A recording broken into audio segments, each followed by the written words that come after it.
दोस्तों, हिंदू धर्म में पितृपक्ष का विशेष महत्व बताया गया है। गरुड़ पुराण के अनुसार जिन लोगों की मृत्यु हो जाती है वह पितृ बन जाते हैं और पितृपक्ष में उन्हीं पितरों का तर्पण किया जाता है। इस साल 29 सितंबर से पितृपक्ष की शुरुआत हो गई है और यह 14 अक्टूबर को समाप्त होगी।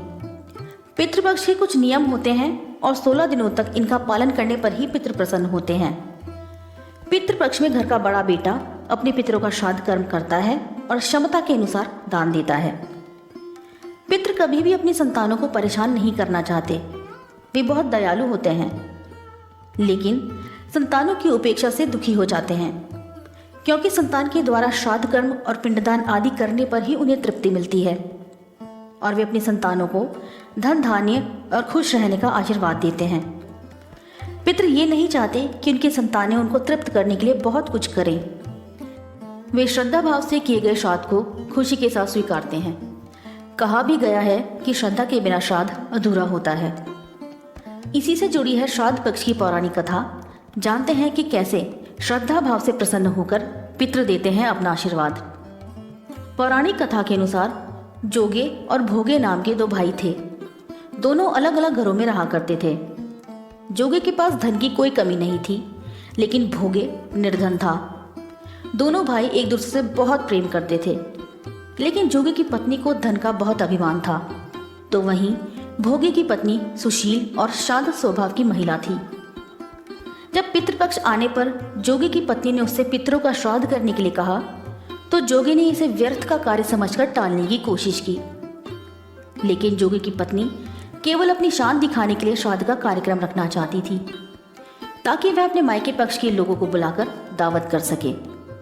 जोगे की पत्नी ने उससे कहा कि मुझे कोई परेशानी ना हो, इसीलिए आप ऐसा कह रहे हैं, लेकिन मैं सत्य कहती हूँ, मुझे इसमें कोई परेशानी नहीं है। मैं भोगे की पत्नी को बुला लूंगी, हम दोनों मिलकर सारा काम कर लेंगी। दूसरे दिन भोगे की पत्नी सुबह आकर सारा कार्य करवाने लगी। उसने भोजन तैयार किया और अनेक तरह के पकवान बनाए। फिर सभी काम निपटाने के बाद अपने घर वापस आ गई, क्योंकि उसे भी पितरों का तर्पण करना था। दोपहर के समय जब पितृ भूमि पर उतरे, सबसे पहले वे जोगे के यहाँ गए, तो उन्होंने देखा कि उसके ससुराल पक्ष के सभी लोग भोजन पर पहले से ही जुटे हुए हैं। वहाँ ये सब देखकर वे बहुत निराश हुए। उसके बाद जोगे भोगे के पितृ भोगे के यहाँ गए, तो देखते हैं कि पितरों के नाम पर केवल अंगियारी दे दी गई है। पितृ उसी की राख चाटते हैं और भूखे ही नदी के तट पर पहुंच जाते हैं। कुछ ही देर में सारे पितृ अपने अपने यहाँ का श्राद्ध ग्रहण करके इकट्ठे हो गए और बताने लगे कि उनकी संतानों ने किस किस तरह से उनके लिए श्राद्धों के पकवान बनाए थे। जोगे भोगे के पितरों ने भी अपनी सारी कहानी बताई।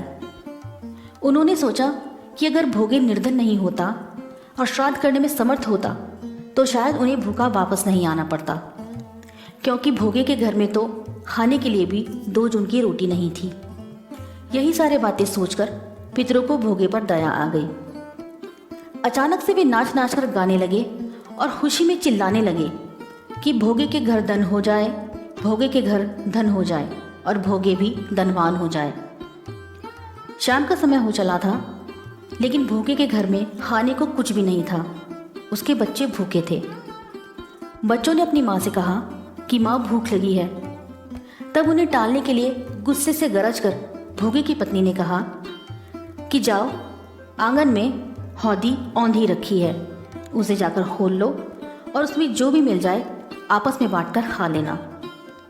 बच्चे जब वहाँ जाकर हौदी देखते हैं, तो वे दौड़े दौड़े माँ के पास जाकर कहते हैं कि माँ, हौदी तो मोहरों से भरी पड़ी है।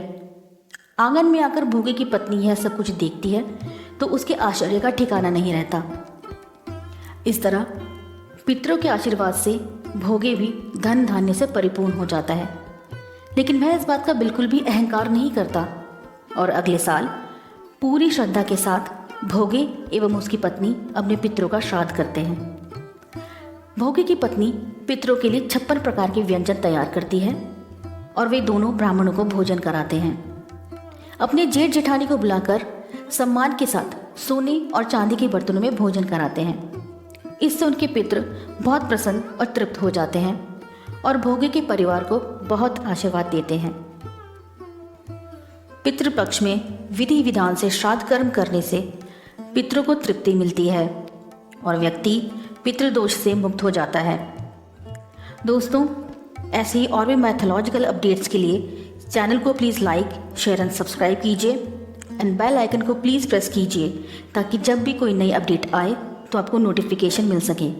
Thank you so much.